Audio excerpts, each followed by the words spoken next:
Baradae ini yang saya muliakan. Sehabis ini kalau masih mengaku beradat, ya kalau tidak mau beradat, baru saya.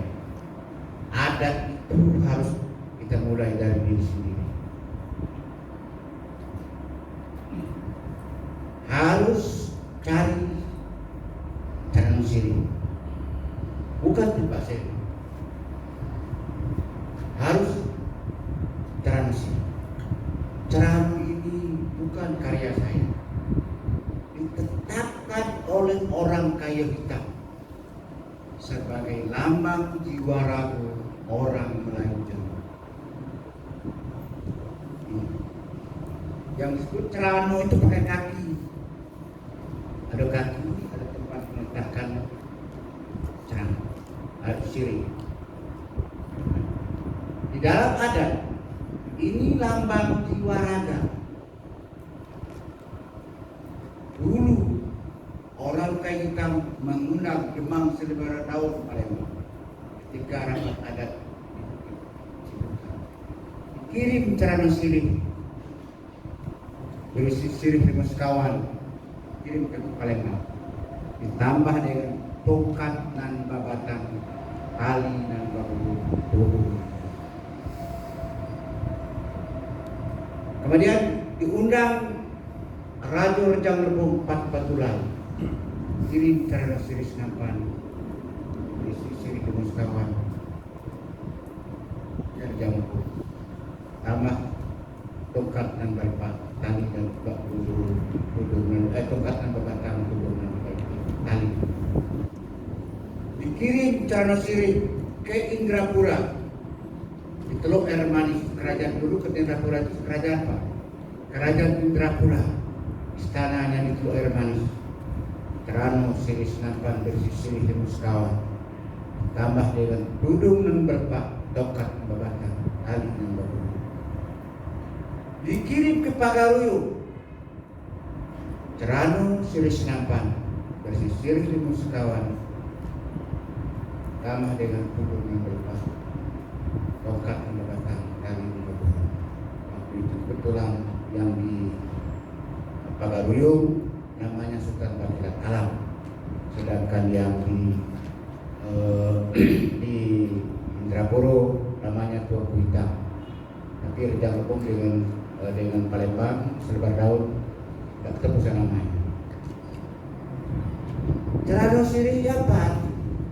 Celana sirih yang dia dibawa oleh Dubalang di sana menyampaikan kepada Raja Demang Selebara Daun Palembang, seolah-olah orang kaya hitam datang menghadap dia.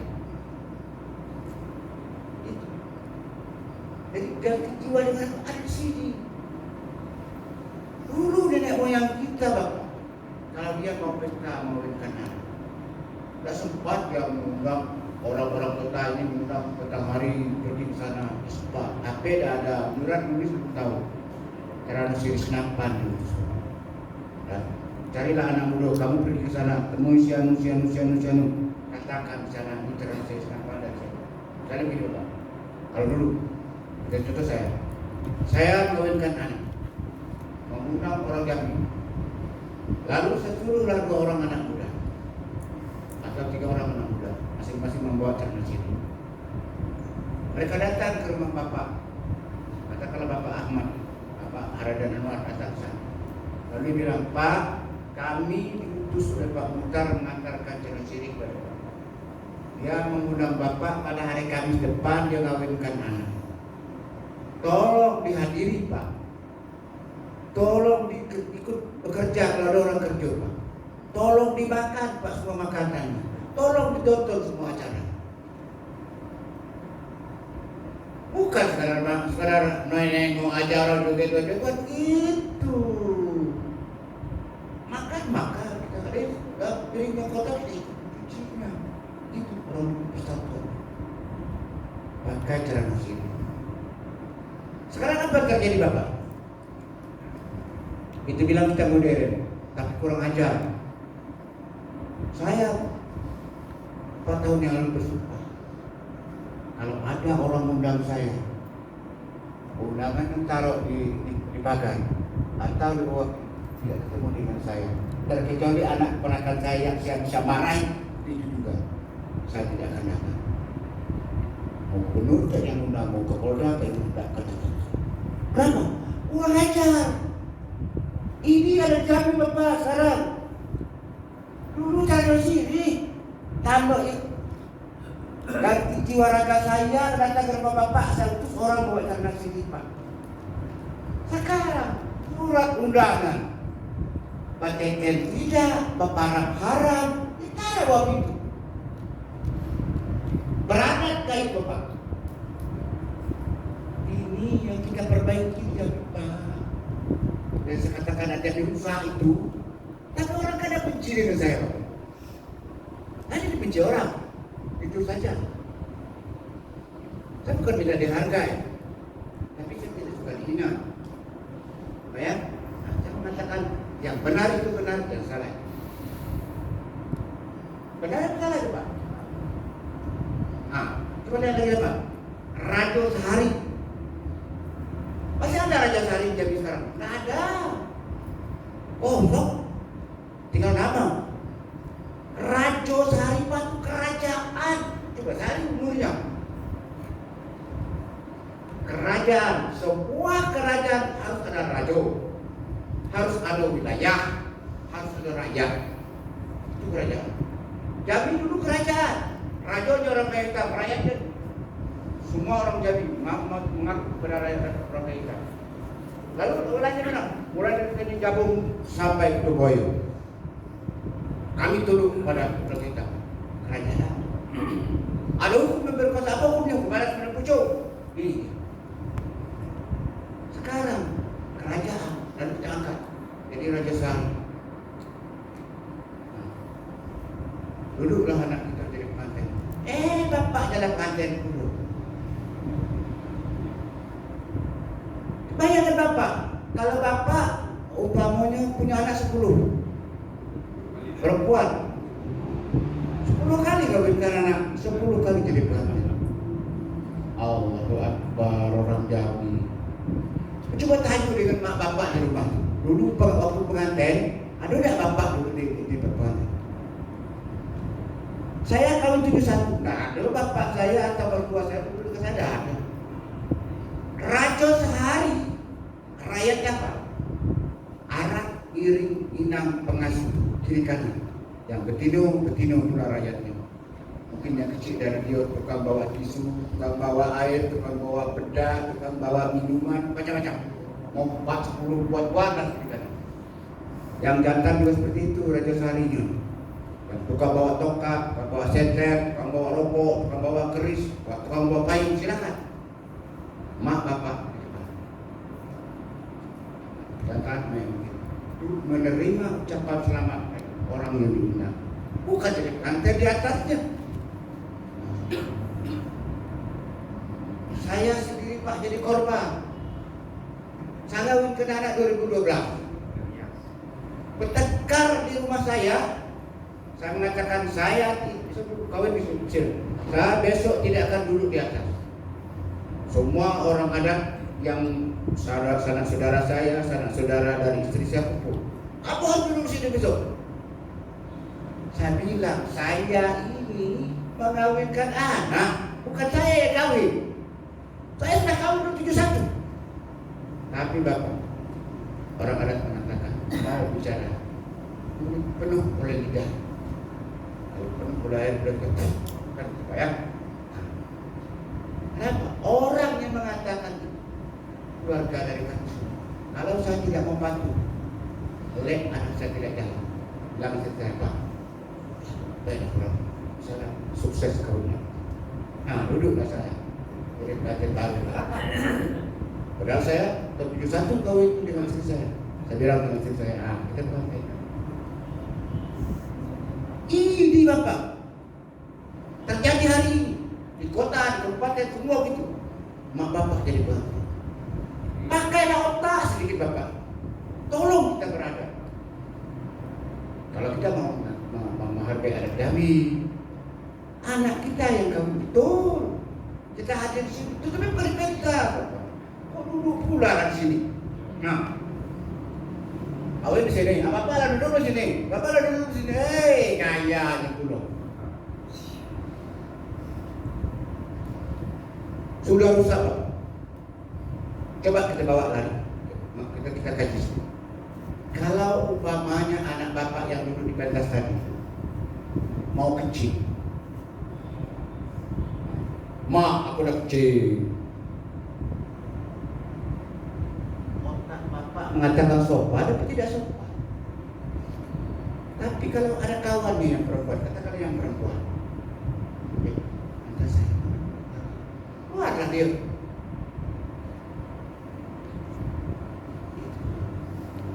Nalar kita berpikir, kalau ingatan sama, karena dia sama inang pengasuh tadi. Kandangannya beda-beda tuh Pak. Mungkin di kampung ini lain namanya. Tapi dalam kaidah ada arak tiring inang pengasuh. Di dalam negara pakan air.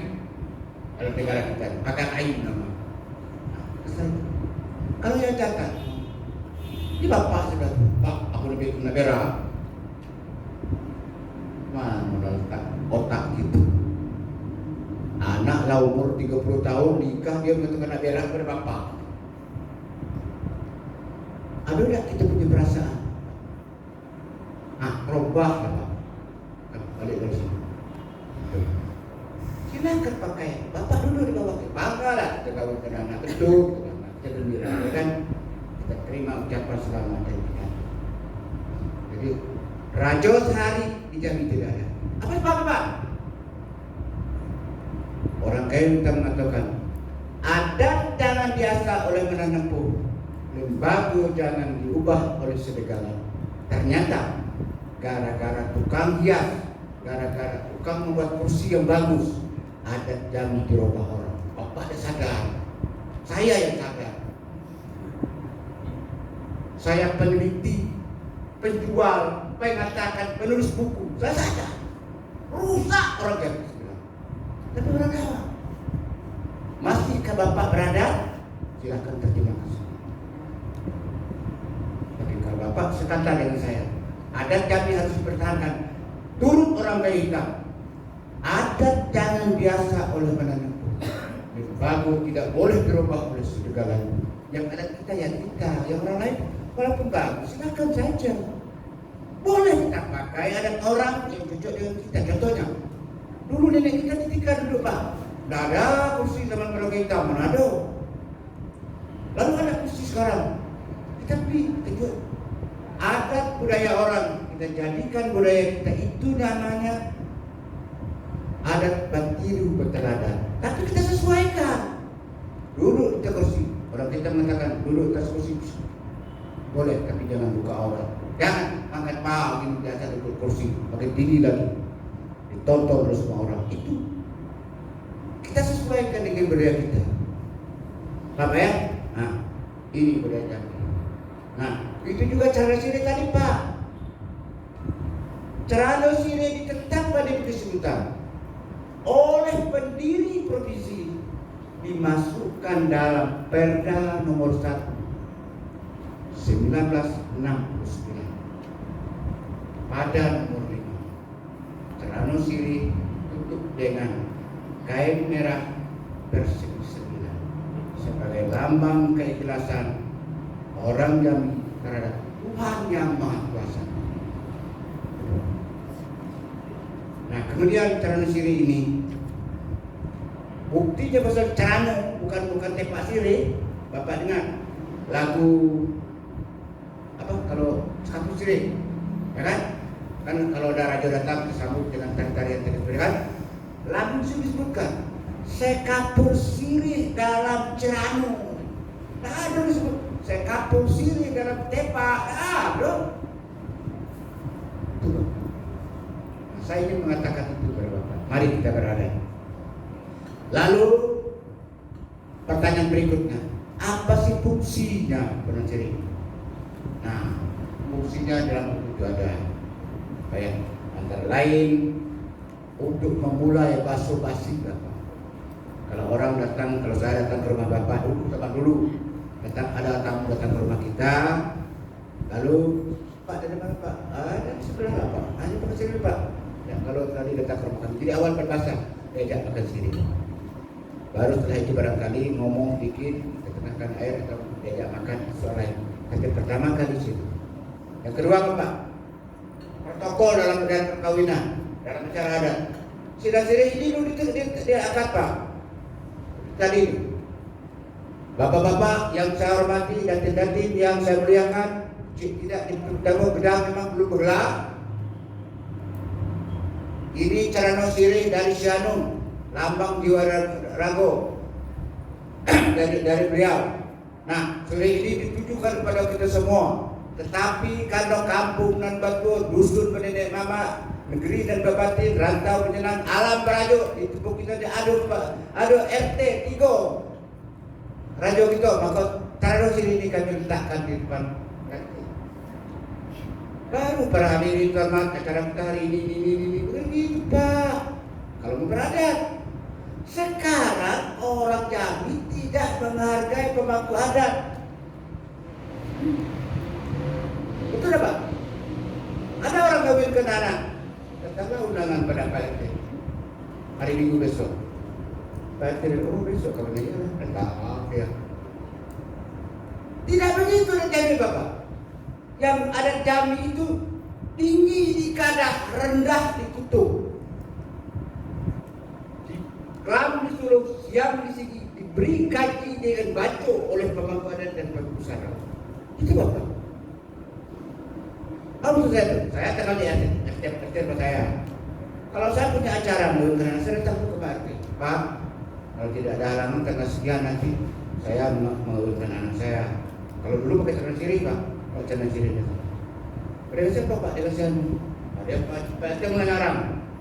Anak Sianu itu ada serinya, ada itu Pak. Jadi tidak ada salah. Oh Pak, kalau ada Pak, anak itu agama tidak sama dengan Bapak. Gimana Pak? Oh iya Pak. Ini Pak. Itu yang menyekerang selama seluruh terang segi. Lapor dulu pada pemangku adat. Sekarang pemangku adat gunung Pak RT sama aja dengan kita ini undangan untuk dangdut itu Pak kalau beradat. Nah, jadi itu dari disebut kelam disebut terang segi pakai terus Pak. Kemudian juga kalau mengundang orang pakai Carano Sirih.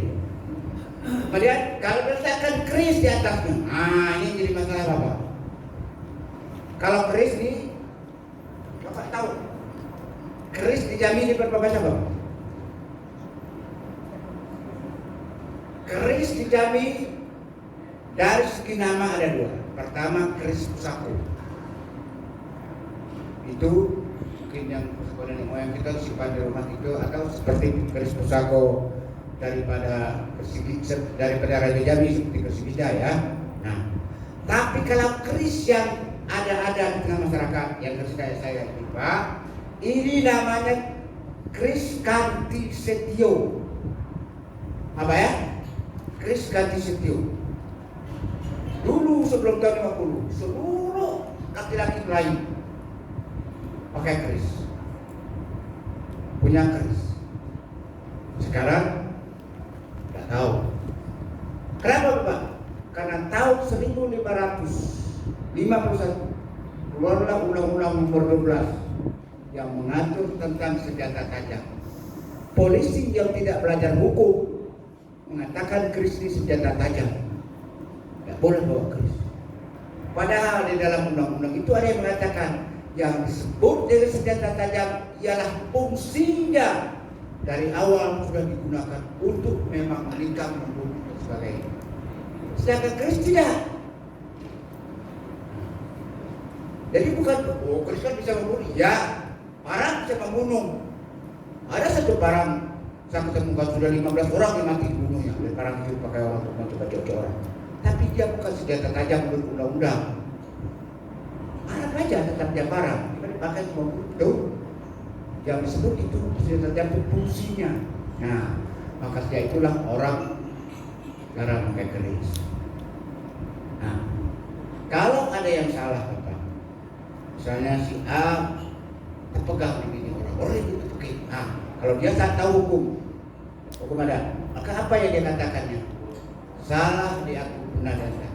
Guru-guru dia datang ke mamanya atau mamanya, kamu salah iyo. Nah, mama pamannya membawa seperti ini keris nampan, pergi kepada nenek mama yang si korban mengaku salah.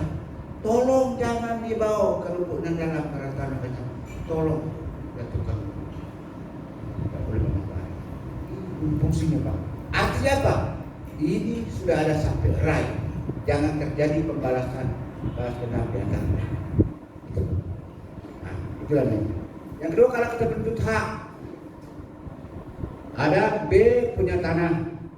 Tanah itu bertahun-tahun dikuasai oleh A. Lalu dia menuntut kepada pemangku pakai cara apa? Dengan serius nampak, dia menuntut kepada kok tinggi. Nah, dia akan ini. Bapak apa namanya sana kepada lurah. Nah, bawa sering nampak ini. Pak Lurah, kok tinggi Pusaka Rajo, kami duduk di Pujo dan Sebatang. Corona Pusaka Rajo kami saut dengan kursi sebelah. Itu tanah dekat air itu Pak, kami yang punya, bukan si A yang punya. Kami turun-turun punya. Jadi kami minta kepada Bapak tanah itu ambil dari si A dan si B tadi dan kembalikan kepada kami. Harus pakai ini Pak. Nah, lalu Pak Lurah tadi beritahu dengan si B. Kalau benar yang kata baik jangan dulu. Tapi kalau tidak, impit diri orang. Terhimpit boleh mencip dalam adat, bertengger boleh berkuku. Impit buat seperti ini. Nah, jadi yang pertama tadi kerisnya dipegang oleh pemangku adat, lalu diimpit lagi dengan keris juga dipegang. Jadi dua dibagi pemangku adat tadi dua keris. Berdasarkan dua keris inilah dia menyediakan perkara adat mengetawakan. Itu Pak Gunung. Nah dari situ baru diadili oleh LID. Tapi LID harus bergelar. Sebab apa? Karena ada kami mengatakan kecil banamu pedang bergelar. Kecil banamu pedang bergelar. Kalau pedang tidak ada gelapo. Kecil orang kecil tidak boleh jadi hakim. Nah maka bapak pulang dari sini balik sana bagaimana cari gelar. Nah, apa ya? Lalu ibu-ibu juga bilang boleh. Orang Jambi hari ini mengatakan ibu-ibu dan tidak boleh pakai gelar. Saya Utara mengatakan boleh pakai gelar. Ada baju penjahit yang dipakai. Ada jalan berapa yang dijual. Kenapa orang kaya gemuk disebut orang gemuk? Tidak apa kan? Dia bukan namanya orang kaya gemuk gelar. Ini namanya Saripah Alawiyah, betul kan? Kenapa dia gelar-gelar gemuk? Pasti orang dari sini boleh pakai gelar. Darah petak, darah jingga, bukan nama, gelar. Siti Aisyah, kenapa? Ya Humairah. Berarti boleh pakai gelar. Coba kita belum pernah coba dulu. Itu Bapak. Nah, kalau saya ngomong orang Barat, bentar itu, pokok tata dia Pak. Bicara itu pakai akal sehat dulu Pak. Berpikir dalam adat kan begini, berpikir baru berkata, melihat dulu baru melangkah. Jadi banyak penggunaannya. Ya, jadi kalau dalam perkara disebut kalau dia meletus ke ujung, berarti pendakwa yang menang, yang kalah. Kalau meletus sepangkal, pendakwa yang kalah. Kalau meletus ke tengah, berarti kedua yang menang. Itu dia perkara Pak, keris pakai keris lambang. Nah, sehari-hari keris di sini Pak. Nah, sebelah kiri, jangan sini Pak. Kalau sini harus ikat saya. Tidak boleh. Kalau orang pakai gelar, gelar orang harus ikat begini. Apa filosofisnya? Ada apa yang tahu? Filosofisnya. Keris, kan kata orang Baita dulu. Keris ganti sentimen. Bukan tongkat, bukan paminan. Terdai kebesarannya. Tando baada besar. Letak di pinggang, condong ke kidal, sisik bagai tanaman tebu. Aku mau tumpuan putih, tunangku kayu kamar, pamatu balik bertimbang. Sepuh pur mama keping. Pandai mengurang dari sarung, pandai melayang cari musuh. Pisaunya turun dari langit, sakit tak dapat diobati. Bisa maka dicabut. Dicabut Pak ya. Setitik dengan darah, sekeping dengan darah. Kecabut keris Pak. Pantang lorong hitam. Kecabut keris, sok. Setitik pecinta darah, sekeping dengan darah. Walau berkubur tengah gelagat, larang pantang balik pulang. Biar selangkah tidak maju, setapak pantang suruh. Musuh tidak dicari. Kalau datang patut diberi.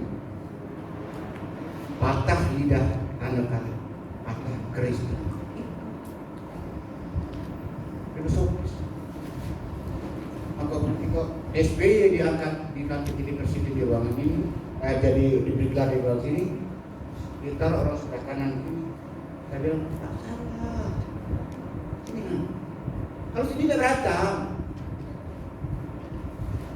Apa ya? Ada. Nah, barangkali banyak penggunaan penyebab. Barangkali sementara ini yang dapat saya uraikan. Nanti kan kita jawab usungnya ini saja, ya. Sudah saya paparkan segala rendape. Sebaris tak lupa setitik dah hilang. Aduh nang talindung di balik daun, tinggal di hunut bakal lamun. Bukan memelau panik ditekuk, bukan berkuat mandi berkupai. Kok kurang syukur, kok hapat syukur dikurang. Syukur di urip panjang di kampung riba, alam terkembang mengirai. Tamat kaji kitab dilingkup, tamat gayung pedang diletak. Hikayat habis segitu sudah, sah sama beruyu batal sama diampang. Di situ sisi telur tulang batiku yang tinggal dengan pandai. Titik air bisa batau orang sekapal duduk termenung dalam kelam elok berlabuh. Yang setitik jadikan laut, yang sekepal jadikan gunung. Alam berkembang jadi gunung. Balam terbang ke pokok itu. Padi sulit apa dimakan. Alam berkembang jadi gunung. Bumi dan langit adu di dalam. Yang benar dari Allah yang Maha Kuasa. Yang salah dari Mukhtar Agus Solihah.